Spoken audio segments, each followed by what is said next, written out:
Seja bem-vindo ao Jornal Regional. Começamos este jornal com as capas dos jornais da imprensa nacional nesta quarta-feira, 28 de maio. E começamos precisamente com a capa do Jornal de Notícias. A capa do Jornal de Notícias hoje, o destaque fotográfico vai para Cristiano Ronaldo com a legenda "Um pai babado". Então, na fotografia, Cristiano Ronaldo com o filho. Ainda o destaque para cannabis está mais perigosa. Manipulação genética torna a planta mais forte ao ponto de induzir estados psicóticos e provocar dependência. Marijuana passa heroína nos pedidos de ajuda. Na política, Seguro joga pelo seguro e não convoca Congresso.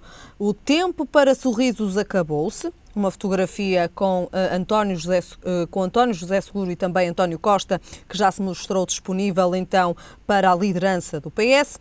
E lemos: o tempo para sorrisos acabou no PS. Costa vai disputar liderança. Ainda segurança, eixo Vizela-Felgueiras, calçado em pânico com vaga de assaltos do gangue das peles. Nas regiões, patrão despede 2 operários por perder eleições. Rui Moreira suspeita. CCDR Norte discrimina politicamente projetos do Porto. Na sociedade, Papa Francisco abre a porta a padres casados. Então, fica aqui esta novidade. Diz ainda que não é dogma. Ainda também na sociedade, a água é excelente. Em mais de 86% das nossas praias fica então o reconhecimento da Europa. Na cultura, Fitei arranca no Rivoli com o sonho da razão. São então estes os destaques da capa do Jornal de Notícias. Passamos agora para o Jornal Público. O Jornal Público faz manchete com António Costa, fotografia também, e pode ler-se: PS já conta espingardas para a batalha entre Costa e Seguro. Seguro não convoca congresso extraordinário. O PS vai escolher entre António José e António Luís. Deixa a questão. Saiba de que lado estão as distritais. Ainda contas de Sarkozy e tombo nas europeias forçam líderes da direita francesa a demitir-se. Então, este o destaque fotográfico do Jornal Público, a manchete, aliás, do Jornal Público. Ainda podemos ler: detectadas em Portugal 3 novas drogas perigosas. Também notícia que esteve em destaque na capa do Jornal Público. São muito potentes e poderosas, pode ler-se ainda. BCE anuncia em Lisboa novo pacote para ajudar as PME. Na Europa, Kiev faz ultimato para a rendição dos separatistas. E só para terminarmos, então, o destaque na banca. Acionistas franceses chamados ao Banco de Portugal para resolver impasse no BES. Passamos agora ao Jornal I. Destaque no Jornal I vai para Manuel Alegre, acompanhado de fotografia. Podemos ler: Seguro não tem de ter medo do Congresso. Uma notícia, então, aqui a fazer capa nos 3 jornais. A disponibilidade demonstrada ontem por António José Seguro para liderar o PS. Destaque também para a Procuradoria-Geral da República. Pondera investir buraco do Grupo Espírito Santo. Ainda milhões que Rosalina transferiu para Duarte Lima, analisados pelo DIAP de Lisboa. E podemos ler também: Banco de Fomento fica na gaveta, projeto continua nos ministérios. No que toca à Igreja, Papa Francisco admite discutir o celibato dos padres. No desporto, Jesus fica e Vieira dá-lhe liberdade para renovar quando quiser. Então, os destaques do Jornal I. Passamos agora para o Jornal de Negócios. Jornal de Negócios, o destaque vai para 15 temas pós-Troika, o que mudou no país, numa edição especial. E ainda a decisão do Constitucional deve chegar já esta semana. Viagem do Presidente do Tribunal a Angola pode antecipar acórdão. Construtoras vão ter regras mais simples, menos burocracia, acesso mais fácil à atividade, menos exigências para estrangeiros. Então, tudo o que tem a saber no setor, as mudanças que vão acontecer no setor da construção, então em destaque também no negócios. Ainda na Bolsa, podem os fundos compensar as vendas dos acionistas do BES. Na banca, BCP poupa 21 milhões com primeiro reembolso ao Estado. Fusões e aquisições, nova expressão, quer comprar a posição da Par Pública na Impala. Ainda no calçado, Kiaia quer duplicar vendas e criar 300 empregos. Destaque também, como não podia deixar de ser na política, então, para o PS. Líderes do aparelho saem em defesa de António José Seguro. Do Jornal de Negócios passamos para o desporto e passamos para o jogo. No jogo o destaque vai para o Benfica. Encarnados exigem os 30 milhões de cláusula de rescisão por Enzo. Valência dá 25 milhões por Enzo. Destaque então do jornal O Jogo para o Benfica. E ainda Vieira diz: Bruno de Carvalho mentiu. Presidente encarnado desmente telefonema entre os dois. Feza, operado a um joelho, só volta em outubro. Cirurgia decorreu na Alemanha e implica 5 paragens.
Destaque também para o Porto, no Jornal do Jogo. Plano para a próxima época passa por segurar a dupla Jackson e Gilás. Espécie protegida, podemos ler também. Ainda o caso Ismailov diz-se pronto para discutir um lugar no 11 do Espanhol. Lopetegui é a escolha certa, diz Ismailov.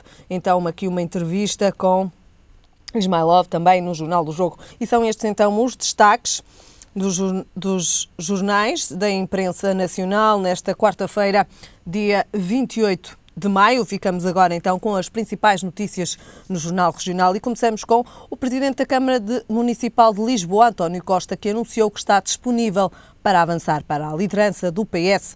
Hoje irá reunir-se com o secretário-geral do partido, António José Seguro, mas terá que reunir os apoios para convocar democraticamente Congresso. Os líderes das estruturas de Braga, Porto, Oeste e Viana do Castelo vieram já a público criticar o anúncio de António Costa. José Luís Carneiro, que lidera a Distrital do Porto, reconheceu a sua estupefação com o anúncio do autarca de Lisboa. Uma disponibilidade que considera sem sentido. Fernando Muniz, presidente da Distrital do PS de Braga, reitera o seu apoio a António José Seguro e alerta que a disputa interna corre sérios riscos de transformar o PS num palco de guerrilha interna, o que faz com que parta enfraquecido para o combate das legislativas de 2015. E ficamos agora com a síntese das notícias regionais. O Primavera nas Virtudes é o evento que antecipa o festival Nós Primavera Sound. Os portugueses Dead Combo e Sopa de Pedra dão as boas-vindas ao público no Passeio das Virtudes no dia 4 de junho. Os Dead Combo abrem o concerto às 19 horas, seguido dos Sopa de Pedra às 21. A iniciativa conta ainda com um show de pirotecnia minhota às 23 horas. O Nós Primavera Sound decorre no Parque da Cidade entre 5 e 7 de junho, com grandes nomes da música como Caetano Veloso, Rodrigo Amarante, Pixies e Charlie Brown. A Assembleia Municipal do Porto aprovou na segunda-feira à noite, apenas com a abstenção da CDU, a proposta do Executivo que prevê transferir para a empresa Porto Lazer a gestão da Silao Auto. O PSD votou favoravelmente a proposta, mas antes levantou dúvidas sobre o pressário futuro da Silao Auto, considerando-o barato. Com o objetivo de que haja atividades económicas na Baixa, a Silao Auto pode ser uma ajuda nesse sentido, servindo tanto o público que se dirige àquela zona de dia, como o que frequenta a movida noturna e não tem onde deixar o carro.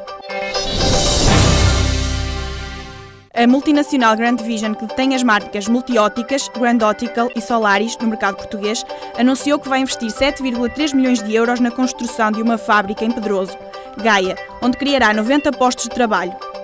O grupo sediado na Holanda adianta que a nova unidade de Fabril terá uma componente tecnológica e inovação muito importantes, onde irão produzir óculos graduados para exportação e também para abastecer o mercado português. A opção em Vila Nova de Gaia é justificada pelas grandes vantagens a nível geográfico e logístico. A nova unidade industrial vai ser operada por uma empresa recém-criada e implicará um investimento de cerca de 7,3 milhões de euros. Em Portugal, a Grand Vision emprega 720 colaboradores nas 173 lojas das insígnias Multióticas, Grand Optical e Solaris e tem uma faturação anual de cerca de 85 milhões de euros. E passamos agora ao comentário, como já é habitual à quarta-feira, tenho comigo César Oliveira. César, muito boa tarde. César, boa tarde, Helena. César, começamos com uma notícia que é também ela comum à imprensa nacional no dia de hoje e que faz manchete em todos os jornais. António Costa está disponível para liderar o PS. Era expectável, já tínhamos falado nisto o ano passado. Era uma possibilidade, agora confirma-se. Confirma-se, aliás, eu acho é só um pouco, se quisermos, indelicado depois de um desenvolvimento, um período de alguma forma já longo, em que previamente António José Seguro e António Costa combinaram que, digamos, a solução era António José Seguro. Como é que as coisas mudam, como é que os homens mudam, é uma coisa que, de facto... Foram as eleições europeias. Mas foram as eleições europeias porque, de alguma ou pelo forma, menos parece-nos a nós. Foram um motivo para... Porque uma alavanca. É uma alavanca, só isso, não é? Porque, agora, expectável, é sempre expectável nos partidos políticos, conforme os resultados eleitorais, as pessoas que se alinham para novos desafios, procuram, aliás, aproveitam essas oportunidades para atacar. O caso, eu penso que agora tudo é irreversível, tudo se vai desenrolar até haver um congresso extraordinário e eleições diretas. Eu penso que não vai, até mesmo os apoiantes de António José Seguro, como vimos na peça e que está refletido nos comentaristas, que são muitos, não é? Aliás, claramente António Costa não tem o apoio das federações, com exceção de Lisboa e Aveiro, acho eu, e também os Açores, e mesmo essas podem estar muito divididas, estarão com certeza muito divididas. Também podem mudar as opiniões das federações, até porque depois começam os candidatos a semear os lugarzinhos, não é? Ou a possibilidade dos lugares, e então começam também elas próprias federações, as federações ou as distritais, como se queira chamar, em cada partido se chama, começam a desenrolar-se. Isto é imparável, portanto isto vai, claro. António José Seguro, e tem que fazê-lo rapidamente, porque semeada esta situação pelo António Costa, o António José Seguro tem que provocar imediatamente uma resolução, eles vão já hoje conversar, mas que não conversem, António José Seguro tem que despoletar imediatamente com o seu órgão, os seus órgãos nacionais, a resolução deste assunto. Porquê? Porque o que pode ser expectável que o Partido Socialista possa ganhar as eleições em 2015, se não houver estabilidade, o povo também é sensível, não tem nada a ver com os partidos, mas o povo também é sensível. Como é que o povo depois pode escolher um partido se eles depois provocam desacatos e desentendimentos? Será que o país precisa também deste... Aliás, nós se calhar tivermos a possibilidade de abordarmos um pouco aquilo que foi os resultados eleitorais, há algumas leituras aqui a tirar, a fazer sobre esta matéria. Mas em relação a esta situação, Helena, O que eu acho que vai acontecer no Partido Socialista é o que vem acontecendo em muitos outros partidos, e sobretudo aqueles partidos eminentemente populares. Acontece muito no PSD, esta situação, e acontece também no PS. Portanto, é uma coisa para o qual os partidos devem estar preparados. Agora, não deixa de causar alguma estranheza. Eu ontem fazia esse comentário em casa, porque nós, cidadãos, ficamos incomodados quando um homem luta tanto tempo para o objetivo de um partido que não o conseguiu totalmente, mas conseguiu, não é? E depois, agora já não serve e põe-se fora e agora é o seu melhor. Quer dizer, é uma coisa que estranha na nossa sociedade, mesmo até na nossa ética. E como tal, os militantes do Partido Socialista não são mais que nós próprios cidadãos. E iam também querer ver isso. Daí a razão de se verificar já algumas declarações de vários dirigentes das federações a dizer claramente que estão com António José Seguro. Não seria o tempo certo de António Costa ter vindo agora a público dizer que está disponível para a liderança do PS? Eu acho que se ele tem esse objetivo, de mal o menos, tem que ser agora. E tem que ser rápido. Para resolver, 2015. Tem que ser rápido, muito rápido. Isto é uma coisa que tem que se desenvolver ainda, talvez, antes do verão, porque, repare, depois do verão estamos no fim do ano e estamos depois a menos de um ano das eleições, e há muita coisa para preparar e há muita coisa para consolidar nos partidos políticos, e se assim não for, realmente o Partido Socialista não se pode considerar uma boa alternativa ao atual governo, à atual coligação. E António Costa terá também que seguir os estatutos internos do PS. Naturalmente, e mais, Helena, é preciso. António Costa avança para a liderança do partido e recentemente ganhou a Câmara de Lisboa, ou reganhou a Câmara de Lisboa. Ou ficam aqui duas questões. Isto é uma situação, a Câmara de Lisboa sabe-se perfeitamente que é uma Câmara muito importante para um contexto político nacional de qualquer partido, e é o bastião, claramente o bastião do Partido Socialista neste momento. Ora, se António Costa subestima Lisboa para poder fazer a competição ao partido a nível nacional, sendo que o Partido Socialista tem um líder estável, pode não ser o líder que toda a gente ambiciona, ou que toda a gente ambicionava, mas isto deviam ter tratado há 2 anos atrás, como não o fizeram. Portanto, esta situação de António Costa é uma situação... eu, sinceramente, não estava a contar que isso acontecesse nesta altura. Nesta altura, isto é, depois de tudo se ter passado, como se passou com ele, digamos, a cautela e o cuidado que António José Seguro teve com ele, de combinar quando foi a aqui um pacto também.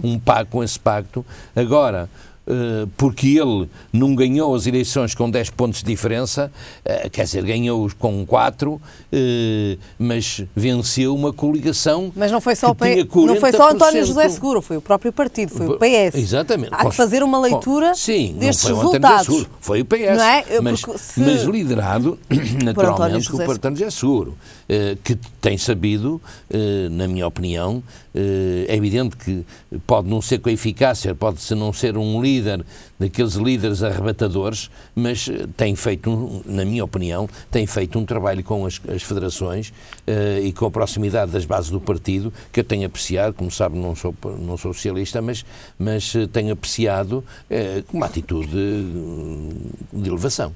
Mas aqui António Costa, lá está, não se pode, digamos assim, fingir que isto não foi apenas um mau resultado de António José Seguro, foi um mau resultado do PS em si. Naturalmente. António Costa terá aqui um grande trabalho pela frente também. A menos que António Costa queira fazer como é em Lisboa. Quer dizer, António Costa em Lisboa tem todas as condições para congregar à volta dele os partidos todos de esquerda.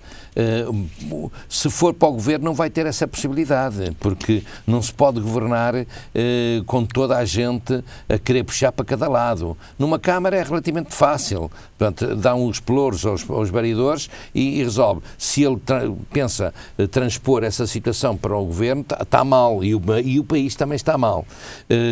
Ora, isso também só se consegue eleitorado à esquerda se fizer essas cedências. Ora, e a esquerda também não está disponível para fazer cedências, até porque também não quer perder o seu eleitorado. Veja-se a subida da CDU, não é? César, no momento atual, no momento de crise que o país atravessa, embora já com a saída da Troika, os portugueses precisam que, de facto, o maior partido da oposição tenha, por assim dizer, esta crise interna? Olha, acho que não era desejável. Não era desejável. Eu penso que António José Seguro só andou mal quando lhes tem sido proposto, quer por Presidente da República, quer por Primeiro-Ministro, algum entrosamento naquilo que são as responsabilidades dos partidos do arco de poder. PS não tem demonstrado isso claramente ao povo português. E daí que muita gente ainda está desconfiada de António José Seguro. Eu não sei se António Costa vai fazer isso, porque o que ele tem declarado é numa estação televisiva, assim uns comentários muitas vezes a jeito, conforme dá mesmo jeito, e quando tiver essa responsabilidade, quando se sentar na cadeira do poder do partido, ele vai ter que ter posições muito mais claras que aquelas que tem tido. Esta coisa do estado de graça, quando não está no poder, depois quando se chega ao poder é que se tira a prova dos novos. É sempre assim com toda a gente. Portanto, eu acho que é uma fragilidade para os portugueses. Os portugueses haviam de ter um partido muito forte de oposição. Para quê? Para que também os partidos do poder tivessem que ter uma atuação consonante ao painel político que têm que enfrentar. Eu acho que, por exemplo, em relação a esta situação das eleições, há muitas leituras que se podem fazer sobre as eleições e que se interligam com isso que estamos aqui a falar. Quer dizer, o povo fica... a abstenção é uma coisa absolutamente notória, porque muitos amigos meus já não vou votar, não me sinto motivado para votar em ninguém. E assim, portanto, é uma situação que é preocupante, dado que nós temos que continuar naquilo que é o nosso objetivo de consolidar as contas públicas do nosso país. Antes de passarmos também à análise e à leitura daquilo que foram os resultados das eleições europeias, quer na Europa, quer também em Portugal, eu gostaria de levantar aqui uma questão que poderá ou não até ser pertinente. Com esta entrada de António Costa no jogo político, obviamente que há vários efeitos colaterais. Um deles pode ser já na corrida à presidência da República, com a entrada ou não de António Guterres também nesta corrida. Olha, para mim isso é outra pista. É outra pista que, por acontecer depois das legislativas, é uma pista que agora não se põe em causa. E eu acho que foram alguns líderes políticos, foram já avançando António Guterres, mas o Partido Socialista, como sabe, tem muitas hipóteses também presidenciáveis. E desde logo nós não ouvimos ainda António Guterres dizer claramente ou até minimamente se é uma situação que está nos seus projetos. Mas pondera voltar a Portugal e à política. Com certeza que ninguém pode deixar de ponderar, até porque os lugares que ele tem, o lugar que ele tem, é uma situação que provoca muito cansaço, muito desgaste, e as próprias pessoas também têm alguma legitimidade para poder ter uma vida. Quando vierem, naturalmente que são políticos eminentes, não podem nunca dizer que não vão participar na política. Portanto, agora... É uma porta aberta. Pode misturar, desde logo, a tal, o que disse há pouco, a tal atenção na distribuição daquilo que são os interesses de cada um, de que António José Seguro diga assim, ou que se perceba que apoia determinado candidato a Presidente da República e António Costa venha agora propor um outro, divide. começa a penetrar exatamente naquilo que são as bases de apoio neste momento do atual líder do Partido Socialista.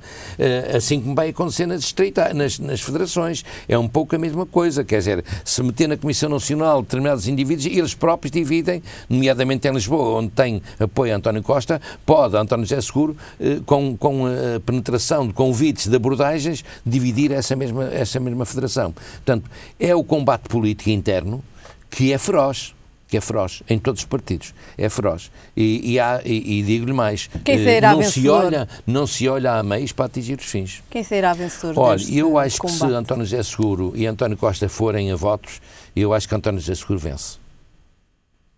Na minha opinião. Muito bem, ficamos tem neste então momento essa... uma base, a eleição direta é por todos os militantes e António José Seguro tem um trabalho, um trajeto, na minha opinião, um trajeto feito junto das bases do partido, do Partido Socialista, mais consolidado, não é elitista. E o António Costa pode-se querer fazer muito popular, mas é elitista. Muito bem. Terminamos então com essa ideia do César Oliveira, com essa opinião do César Oliveira relativamente a este tema do PS e da disponibilidade então de António Costa para liderar o PS. Passamos agora ao tema das eleições europeias. Vamos fazer uma análise daquilo que foram os resultados gerais, César, em termos europeus. Houve surpresas? Olha, surpresas não houve muito. A não ser aquela situação relativa àqueles partidos residuais entre aspas, que disputam sempre votos de descontentes e votos descontentes da direita, desde a extrema-direita até à extrema-esquerda, e depois misturam-se um pouco, quer dizer, quando estão zangados com os partidos que eles perfilam ou até simpatizam, depois evadem-se e dispersam o seu próprio voto. E foi o que aconteceu nessas eleições. Muita gente dentro que são simpatizantes do PSD e do CDS, se calhar muitos deles não têm gostado muito da governação desses mesmos partidos, não gostam de muitas coisas que se lá vão passando, quer ao nível das relações, quer ao nível até da própria atuação e do incumprimento de promessas que nos atos eleitorais fizeram. Portanto, estão desagradados. E como estão desagradados, e sobretudo, para aqueles que estão na classe média, que são da classe média. A classe média claramente foi muito afetada com estas contenções, com estes cortes. Os mais idosos, e são a classe média e os mais idosos se forem mais afetados, que galvanizam ou não aquilo que é uma vitória ou uma derrota. E aqui o que aconteceu foi que, de facto, os séniores e a classe média, que verifica que as coisas podiam ser feitas de uma forma diferente, de uma forma, se calhar, mais cautelosa, mais serena. É evidente que chegamos a esta altura e somos realmente um país muito bem comportadinho, até tivemos distinção, não é? O que por um lado nos consola, por outro lado sai do bolso a essas pessoas, e essas pessoas depois não têm outra forma de o fazer senão nos votinhos, não vou castigar agora. Não sei se aquele é melhor, mas vou castigar agora. César, estamos a um minuto de terminar este comentário. Em relação ao Partido Socialista, quer dizer que, de facto, foi uma derrota para os partidos do poder, que tiveram 40, qualquer coisa por cento, e que o Partido Socialista teve agora 31. Teve um ganho de cerca de 4 pontos, mas, na minha opinião, não seria tanto. Era esperado um pouco mais, mas temos que ter em conta que foram 2 partidos do poder que comem desde logo. Se o Partido Socialista tivesse convencido aquilo que são os eleitores a votarem, mas não conseguiu convencer, até porque, repare, tem-se estado a aliar daquilo que é o fundamental. Ele, há bocadinho disse, não estar a participar ou a entrosar-se naquilo que são os compromissos do país, com o governo, que amanhã pode ser governo, eles próprios podem ser governos, o povo desconfia também um pouco. Se calhar faltou isso. Mas houve aqui também uma outra forma digamos assim, de o povo, dos portugueses, mostrarem o seu descontentamento. Foi também, olha, aumentou substancialmente os votos brancos e nulos, que é uma coisa que não é despecienda, não é? A abstenção foi claramente um sinal claro. E aquela questão do Marinho Pinto, que ninguém estava à espera, César. Que é assim, o Marinho Pinto é uma figura que é conhecida. É conhecida. As pessoas estão ansiosas de ter alguém, uma voz audível e que alinhada em termos do discurso, que os defenda. E dizem assim, aquele indivíduo é capaz de ir pôr aqueles gajos na linha. Vamos votar nestes. Mas o Marinho Pinto está lá, repare, pode ter muitos votos da direita. Aqueles votos, aqueles 7,tal%, são muitos votos dos chamados partidos do arco de poder. Não são muitos, há de ter muito poucos da esquerda. Claramente a CDU não tem, claramente o Bloco de Esquerda também não tem, e terá claramente muitos votos do Partido Socialista e do PSD e do CDS. Isso é o que o fez ter aqueles 7,tal%. É um novo ciclo também que começa agora. É um novo ciclo, é uma coisa que também eu acho que é passageira, porque vamos agora ver como é que Marinho Pinto faz a parte dele. O povo fez a parte dele, agora vamos ver como é que Marinho Pinto e o outro deputado vão fazer a parte deles no Parlamento, que se sabe que com as regras que exigem no Parlamento Europeu, que infelizmente muito pouco poderão fazer. César, só para terminarmos, quem será o sucessor de Durão Barroso? Eu penso que é o Juppé, que acho que claramente o PPE está à frente da corrida. Está dentro, é um homem que está conhecedor da matéria, mesmo alguns partidos que não perfilham na família do PPE, eu estou crente e lá está, e são os jogos de poder, ele próprio há de fazer abordagem aos outros partidos mais residuais, no sentido de ter o apoio deles para ser eleito. Eu acho claramente que vai ser Juppé, porque é uma pessoa, na minha opinião, independentemente da família política, é a pessoa mais bem preparada para poder dar continuidade e até para receber aquilo que foi a lição dos eleitores para também os do Parlamento Europeu. É preciso que eles produzam e tenham políticas mais consonantes com aquilo que é naturalmente o espírito europeu. Obrigado, César. Passamos agora ao intervalo.